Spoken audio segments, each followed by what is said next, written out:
Broadcasting from the business capital of the world, this is the Podcast Business News Network. Hello, everyone. I am Ross Marassa with my guest here today, Kaitlyn Andrews. She is an international life coach for women. You can find her at theartofwomanliness.com. Welcome to the show, Kaitlyn. Thank you so much for having me, Ross. So tell us all a little bit about who you are and what you do. Thank you. Oh my goodness. I absolutely love helping women. And I help them first to gather that which will make them stronger, to nurture and cultivate relationships, and then to help them refine their beauty and their confidence. It's a 3-step process, and we're able to really build out the woman for who she is. You know, on your website, I was reading through some of it. I noticed you use this term, to find their oasis. Explain that metaphor and how you think that, what that means to you and to the people you work with, your clients. Thank you, Ross. I love this question because I think that there's a lot of bombardment out there, a lot of different opinions and expectations. I have felt those pressures in my own life of being a mom, a stay-at-home mom, or even a working mom. And I felt a lot of pressures in my womanhood to grow up a certain way, to be a certain way. And I really want the art of womanliness to be an oasis from those pressures, to also have a place where you can actually get real evidence, real support, real research, and also an ability to reach yourself in a way that is strengthening and not in the comparing way or in the feeling like you're the only one out there who feels these things, or that you're going through situations in your life that no one else can understand. I have multiple people who write for my blog that come from all different backgrounds of life. And I feel like together we're so much stronger. Together we can really build a place for humanity, for ourselves, for those who don't belong, for those who do belong. And I do think that there's a place where that information needs to be shared in a way that's going to strengthen women, and that it's like a one-stop shop where we can all work on ourselves and also be a strength for others. So that's the basic idea for why I want to call it an oasis. You know, you comment on pressures, right? So I have a feeling that, we all have custom pressures, right? All of our lives are different. But I think you're referring to, correct me if I'm wrong, some societal pressures, right? And I hear that sometimes when these things come up, you get resistance from people out in the world. Yeah, we all got our problems, and they just don't seem to really want to exist. That some people, women, particularly in America, are sometimes starting 2 yards behind at the sound of the gun at the race. So explain what are, and I know that they're probably very obvious to you, okay? But for the rest of us who have been trying to come alive since 2017, right? Like things have been changing, I think, in a good way in the movement, and it's great to see what you're doing. Explain some of these pressures that are out there that seem so ingrained that we don't even notice them. Oh my. I'm definitely thinking specifically on how to phrase these, because oftentimes we can get so offended in how things are being phrased. And so with the goodness of my heart, I would like to share some of the experiences that I've had on what pressures I've experienced socially. And maybe there's some women out there who can relate to this. I think there are a lot of societal pressures to be the breadwinner, and to really not only just forget your family, forget your friends sometimes in the process of self-discovery. And I feel like we have been so focused on the I movement of me, I'm working on me. And I know for myself, I got lost in it. I got so lost in the meditations and the self-care, when honestly, yes, those are good. And I definitely teach some aspects of those. Yet there is so much more to your life than just working on yourself. And so I think that is a social pressure, is to work on yourself and to be open about certain issues that you face. Yet there's a way to create that dialogue that is not, woe is me, or gosh, look at my life. But there's actually a way that you can present yourself in a way that's like, okay, I am struggling. Don't take it from me. I do want to rise above this, and I'm just looking for support counsel. And if you guys know of anything that can help me, I'm ready. I'm wanting, I desire. And that's kind of where I'm coming from is I felt that pressure of like, oh yeah, I've suffered from so much. And I really have had a hard background. The thing is that now I feel like my script has completely changed in my brain. That's like, okay, I choose what I create with my life Mm, instead of saying this is just how I am. Does that make sense? it So makes a those are lot of two sense. pressures that I can really name off in my head. Also, I firmly don't think that men and women need to be opposites. I think we need to be a team and I think we need to work together. Mm, And I am tired of seeing women kind of jump in an acrobatic manner over men and say, well, we got this, instead of saying, let's open the door, let's share, let's actually really communicate for the realness of life here, for the betterment of every person. I was talking to this one man who was a coach. He's somewhere in Florida. And he was just like, Kaitlyn, I really want to coach women. Yeah, I don't think that they would take this from me because I'm a guy. They're like, you don't even know what it is. And I said, what makes a woman strong and will continue to help her be strong in this society is that not only is the door open, yet there is room for her to come in to the mm. room. And I think that that is a dialogue that isn't happening. It's just like open the door. And I know that there's some controversy about can a woman do the same work? I mean, there's equally competent women and equally competent men and equally uncompetent, like incompetent. They can't do the job on either gender, any gender. It doesn't matter. I think that if there is room, though, it needs to be in the room itself. And so we can open the door all we want, yet making space for that voice to come forward. I think that that's also another social pressure is like there is a voice, just not in a similar respected way. It's fascinating you bring it up that way. You say if let's say a corporation's like, oh, we need to hire more women. And what could come across as a very uncouth response could be, what for? And of course, no one would ever dare say that, right? But I lean into what you're talking about is it's not just hiring more of this or that. It's about saying we want to hire more of this or that because this is what they're bringing to the table. And when they do come to the table, this is also what we need to have available so that they can be successful and ergo we successful. We are all successful at the company. Do you find that that's sort of just even what I said there, and I only have those words because of what I just heard you say. I mean, do you think that corporations are really embracing diversity and just trying to figure out what's best for their company in that way? Or do you think it's just still too much of a numbers game and just straight up competition? You know, Ross, I actually genuinely think that many companies want to innovate. They're seeing specific things happening, especially with Generation Z, of they Mm, love to work together.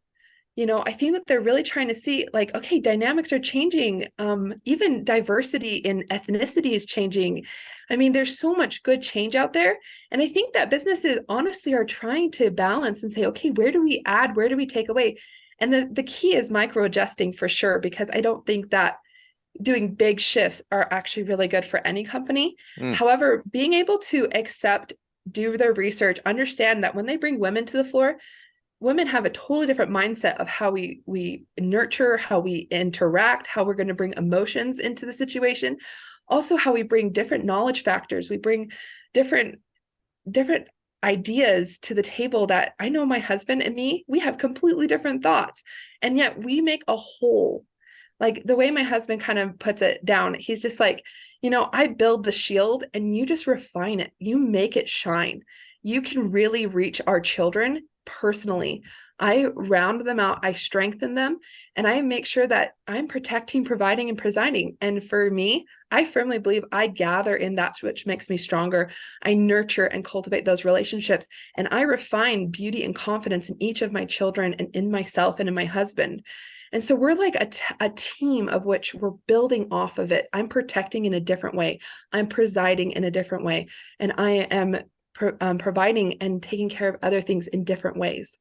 So I think that there's just like this teamwork that does need to happen in marriage, in home, in family, and it ripples into community. It ripples into businesses. I firmly believe that what makes a really good home makes a very good business. And I do think business corporations to understand and navigate this field of how do we include women? And when we do include women or any gender, how do we bring that in and really build out a space for them to thrive in? And that we can be innovative, that we can see the new ideas. And I do think it's a Rubik's Cube. It's like a puzzle. And we're all trying to figure it out because things are changing. Yeah, I think you also further answered my question to you of what for. It's the, well, what are we building here? Right? Like the end in mind, as we've sort of heard from these things over the years. And Gen Z, I have some Gen Z children, and a what for is something that kind of comes out of their mouth all the time. And I think that's interesting, right? They come into their businesses and they're doing, and they want to know there's some sort of purpose behind Right. everything that they're doing. Don't we all, though? I mean, I think that when we have a beautiful, deep understanding of what we want out of life, we don't settle, you know? So I think that that is actually a really good thing. The way I see kind of the future of women personally, I see women being able to meet the demands of their lives. I see them being able to step into any situation and know that they have the confidence and self mastery inside of them to flourish. I kind of think of it like the avatar with the blue people, where they're stepping into like the grass and things start lighting up as they go. It kind of reminds me of that in my head. It's just like when you step into a situation, when you put your hand to something, it becomes beautiful, more beautiful because you live, because you are, because you're giving, because you are present. And you're not just throwing things and hoping that mud is going to stick to the wall. You're actually saying, okay, I'm going to cultivate this beautiful aspect of my life into more beauty. I'm going to step into this meeting or this situation, and I'm going to be able to be not only my best self, yet also strengthen everybody in the room that I can, just naturally because of the person that you are. There's a presence. And so that's kind of where I see it going. I see women being able to reach the demands and know who they are, and then also flourish in whatever they put their hand to. And I do think that that is equal to men. I want men to be more manly. I want women to be more womanly. And if there's other people who feel that they have different identities and things, go for it. You know, that's up to you to define what that is. Yet for me, as a woman, biological, and I guess I identify as one, I am a woman. I believe that I want to be more womanly, which I think at my essence means that I want to have more beauty. I want to be more beautiful, not just to my husband, but to myself, to my life, to bring more beauty. And so, I yeah. think you're mentioning something there that is still has a long way to go in this conversation. And so voices like yours are needed of what does it mean to be a man in the 21st century? What does it mean to be a woman in the 21st century, right? And to allow all of us the space to be uncomfortable with that conversation and also saying, we don't know the answer to that. And, we might have to start cracking a few eggs here, right? But the cracking those eggs means interactions in society, which, probably could be refined down the road, right? But I think without us all subscribing to your conversation, right, that you are echoing, of course, from some other people out there, of being able to say, we have to start to understand that there needs to be an evolution of what's going on, and we don't know where all these chips, are going to land. Do you find that there's some, like a confusion, but a wanting out there in the world? Oh, yes. I know that there's been a wanting for myself. I know that I talk to many women. I've actually been over an organization of over 500 women, and I cannot tell you how many times I've heard, am I beautiful enough? Do I have what it takes? To I don't love who I am. I don't even know who that is. Mm. To what can I bring to this world? I don't have very much to give, is what it feels like. And yet, each of these women they're just so incredibly beautiful and kind, and they've strengthened me. Even though I was leading, I felt like they were the ones who just stepped up and said, "Hey, I'm right here." And they had different strengths and different beauties. And I do think that that is not being shared. I do think that there is a lot of beauty companies who are saying, be your own kind of beautiful in Mm. their own right. Yet I don't feel like the foundation of beauty is exterior. I feel like the foundation of beauty is inside. And it's the inner strength that you find every day within yourself to know that no matter what comes today, that you're going to courageously and vulnerably step into it. And that beauty of who you are can shine into any of the darkness that comes into your life, any challenges, any problem, any trauma, any existence that you feel like you're just working yourself through. I feel like once you know who you are, you don't settle. I also feel like once you know who you are and you lead from that place of strength, you expand from the inside out and you fill the holes, you fill the experience. And then you also expand to reach new, beautiful experiences that you didn't even think was possible for your life. And that's actually where I kind of started. I started at the way bottom. I started in the middle of a whole lot of pain, a whole lot of trauma. Mm, And I came from a very intense background. Both my parents have serious mental issues.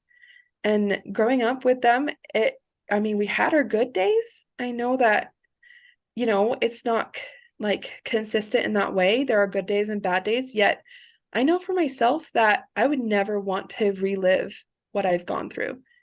And then into my marriage, I didn't even know what intercourse was. I was one of those, innocents, I guess.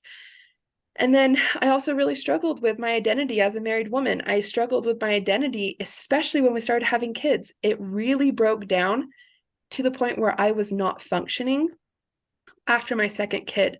And my husband had just gone to a military training. I was all alone and I was having 4 panic attacks a week. I was not okay.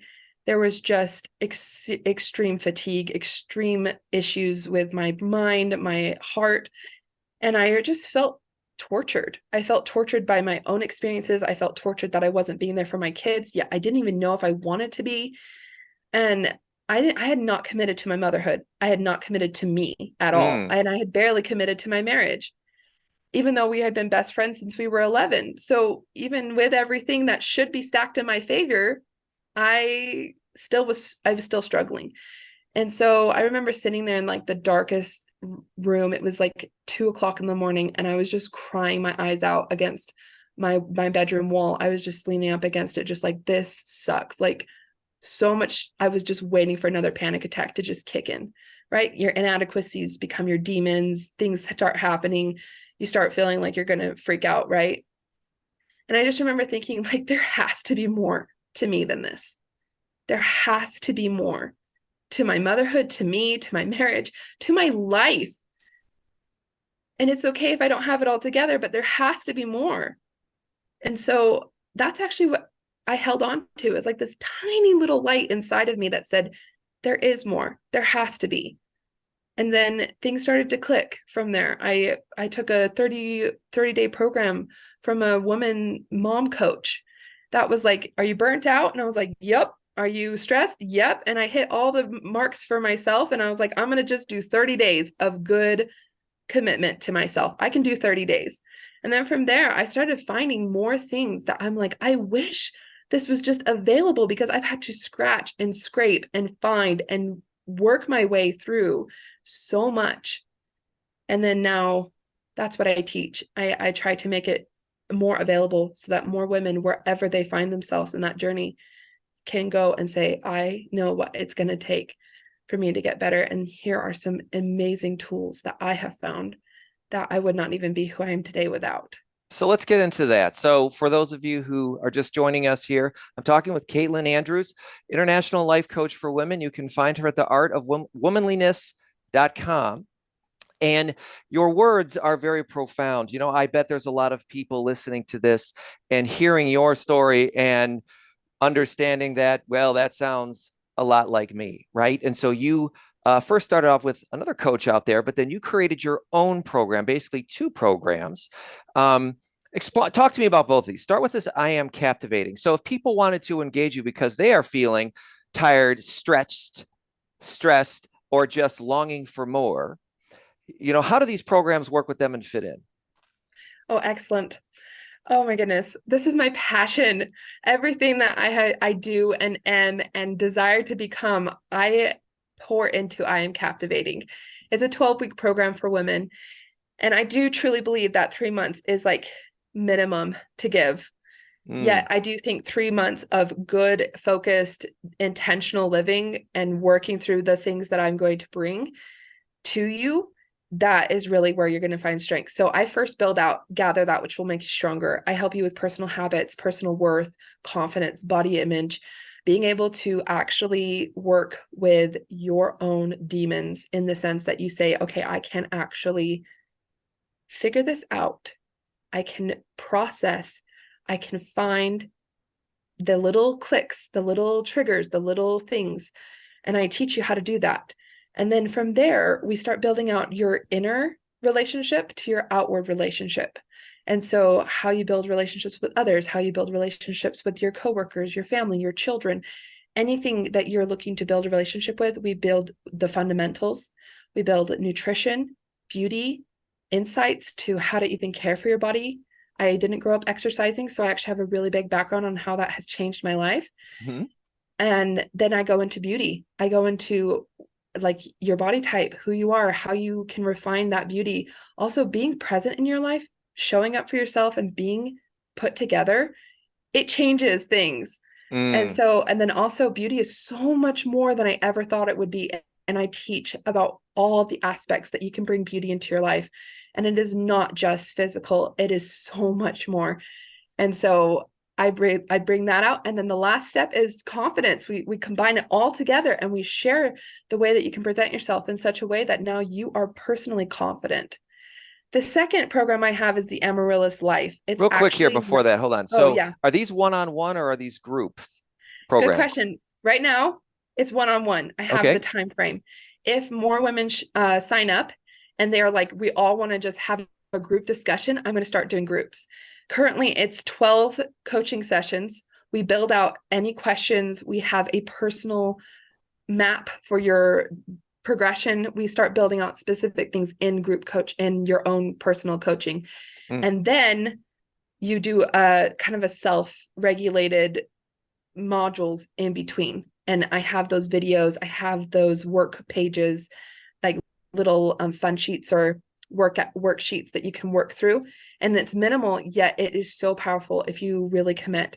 And so I really just do step by step. And then I come in whenever you schedule a time with me and we do a coaching session on something specific that you're like, I really want to build this out. And so I really love that because we all have questions and we all have desires and we all have specific dreams that are so personal to us. And so I like to really work personally with each woman. so there's also, I'm hearing you say, I think, some exploration and learning that they can do in between your sessions. That's right. It's like triple the value for the price. Gotcha. Okay. So, and I had interrupted you. I just wanted No to make problem. sure we knew that. So tell us about your second program. Yes, it's actually very much, it's simple.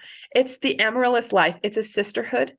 And I don't know about you, but I definitely think women strengthen other women. And so it's actually going to be a place where women can gather, connect, share, experience. Also, I'm going to start bringing in professionals to build out the area. So it's going to be launching in the first of the year. Yet it's going to be a vault of knowledge, everything from dermatology to fashion to personal issues with mental health, different things. So it's just going to build out from all sorts of aspects and avenues of life. I think I have over 38 topics that I'm bringing in, and it's just going to be like seminars and group connection. Book clubs can start there. Also, I'm trying to provide resources. It's a big resource area where I want to bring in the best of the best so that women don't have to keep searching for where can I find X help. It's like, okay, the Amaryllis Life knows, you know? And so it's more of a sisterhood. It's more of a we strengthen each other, here we go kind of thing. So not only a course, it's also like a social network that you're building with each other. Yes, exactly. And so it has a little preliminary program that allows me to kind of vet who's ready to be a part of it kind of thing. Okay. So with you call it the Amaryllis Life. That's a $5 word right there. How did you come across that? Why is that the title? That is such a great question, Ross. So there's this beautiful flower that is called the amaryllis, This is good. and We're doing it a has walkabout here. Okay. this six different colors. And ever since Mm. the beginning of time, the amaryllis has actually been always given to noble ladies.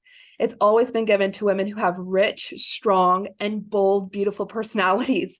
If you give a woman an amaryllis in any time period of the world, and like way back to ancient Greece and into today, the amaryllis is considered a very audacious yet also strengthening flower. And so the amaryllis came into my head because it was also a star or a symbol that was worn by standard bearers in war, and they would put it on their flags. And in fact, the star, the name of the flower is actually the standard star or the knight's star.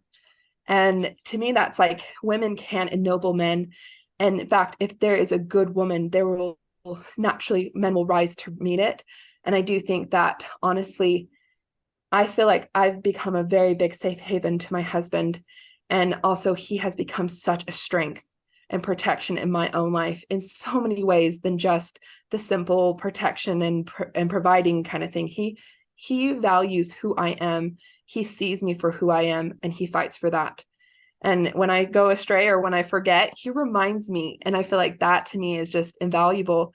And I would love to be something that holds him steady in the middle of his hard times too. And when we just finished a year-long deployment to Syria, he was just like, you are somebody that I desire to come back to. You're somebody that I desire to be with. And you give me strength and hope when I was in the middle of so much. There's a lot of stuff over there. Yet he's just like, through it all, I knew that you were my constant. And it was true. We were able to talk 80% of the time. And that's kind of what the amaryllis life comes from. It comes from my own sisterhood experience with my sister. And well, sisters, I've got a couple. And then also the sisters that I've seen, the people who've reached out, the people who are real, the sisterhood that is really possible for women. And I'm really, really hoping to create that space that we can build that. So that's what I'm about. This is a perfect way to start to close our program. My understanding is that you and I, or some of my counterparts, will be speaking to you again. Is that true? That's right. Oh, I am looking forward to it. I hope I am the one to do it. I'm getting a lot out of already talking to you just for our first 30 minutes. Kaitlyn Andrews, International Life Coach for Women. Thank you very much. theartofwomanliness.com. I will give you the last word, 30 seconds or less. If you had one statement to say to anything to our viewers today, what would it be? Oh my goodness. Women, love who you are. We need more women who are strong so that they can be kind. More women who are bold so that they can also be soft. We need more women who can honestly love who they are, because we ripple, we change, we're life givers and we're life guiders. And if there is anything that you struggle with, just know you're not alone, and that you are so valued for the person and the incredible woman that you are. Kaitlyn, thank you for talking to me, and thank you for being who you are. I look forward till next time. I am Ross Morasso. Kaitlyn Andrews, thank you very much. Thank you, Ross.